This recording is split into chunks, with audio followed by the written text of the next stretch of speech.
One of the most famous periods in the history of ancient Greece was the Great Battle of Thermopylae, where 300 fearless Spartans under the leadership of warrior King Leonidas bravely fought against 10,000 elite Persian soldiers.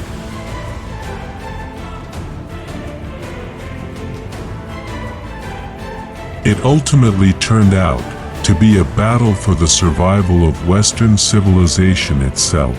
Despite the fact that the fight was lost, the war was successful.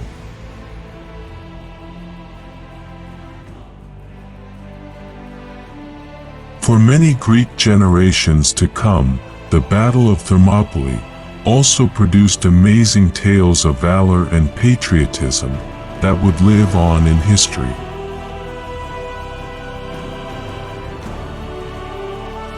The majority of historians concur that the crucial conflict took place in August of 480 BC. Four people moving south from Thessaly into central Greece, the mountain pass known as Thermopylae, or Hot Gates in English, was of crucial strategic importance.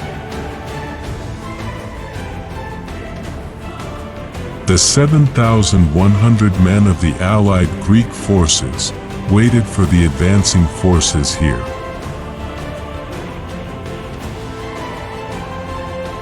King Xerxes' quarter-million-man Persian army was marching across central Greece with the intention of reaching Athens and capturing the capital.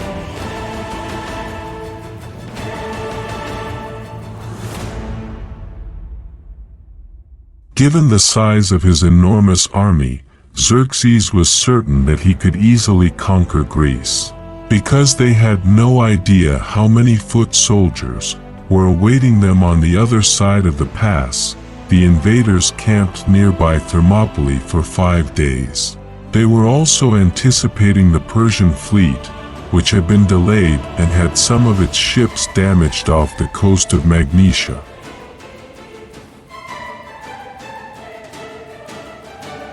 The battle went exactly according to the Greeks' plan, for the most part when the Persian army eventually launched its assault. The middle gate's confined passageway eliminated the imperial troops' numerical superiority. Furthermore, the Greek hoplites had better weapons, including long spears that could be pushed, large bronze and wooden shields, and body armor.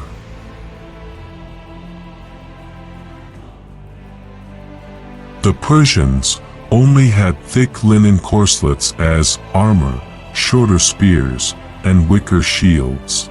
The elite troops of King Xerxes, the Immortals, replaced the Medes and Scythians, as the inferior forces of the imperial army were held off by the Spartans for 2 days.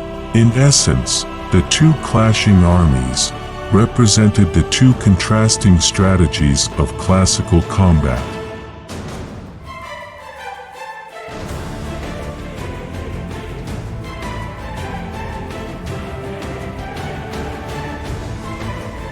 The Greeks preferred a heavily armored infantry formation, known as a phalanx, packed closely together, each man carrying a large, round bronze shield, and fighting at close range with spears and swords. The Persians preferred a long-range assault utilizing archers, followed by a horse charge. Although the Persian strategy of swiftly launching a huge number of arrows into the encircled enemy must have been an amazing sight, the arrows' lightness made them mainly ineffectual against the bronze-armored hoplites.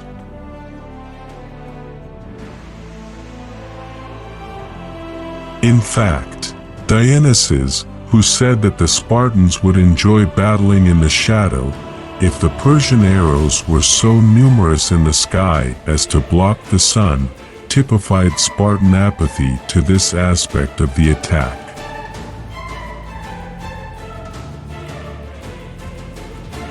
The Greek hoplites would clearly maintain the advantage at close range due to their longer spears, heavier swords, better armor, and strict phalanx formation, while the Persians would find it difficult to make use of their substantially larger numbers in the constrained terrain of the mountain pass.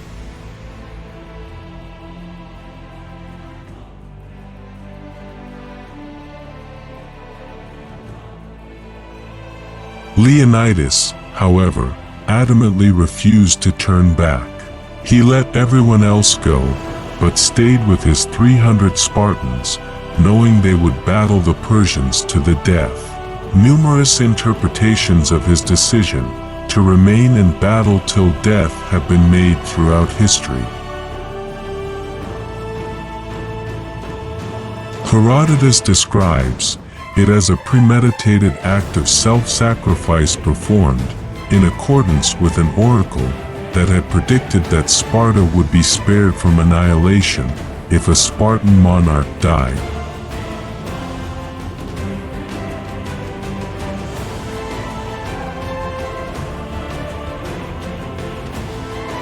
Spartans, prepare for glory. You have many slaves, but few warriors. It 1 euro TB long, before they fear my spears more than your whips. Give them nothing, but take from them everything. Spartans, eat well, for tonight we dine in Hades.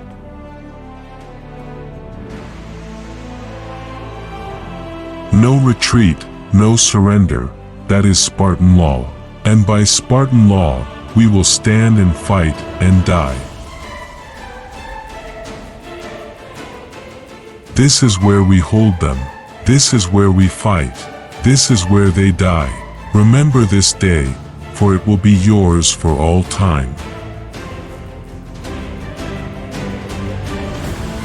A new age has begun, an age of freedom, and all will know that 300 Spartans gave their last breath to defend it. In the end, a Spartan's true strength is the warrior next to him.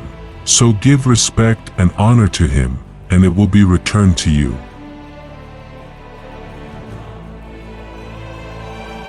The world will know that free men stood against a tyrant, that few stood against many, and before this battle is over, that even a god-king can bleed.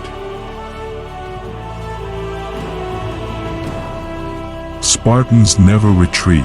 Spartans never surrender. Go spread the word. Let every Greek assembled know the truth of this. Let each among them search his own soul, and while you're at it, search your own.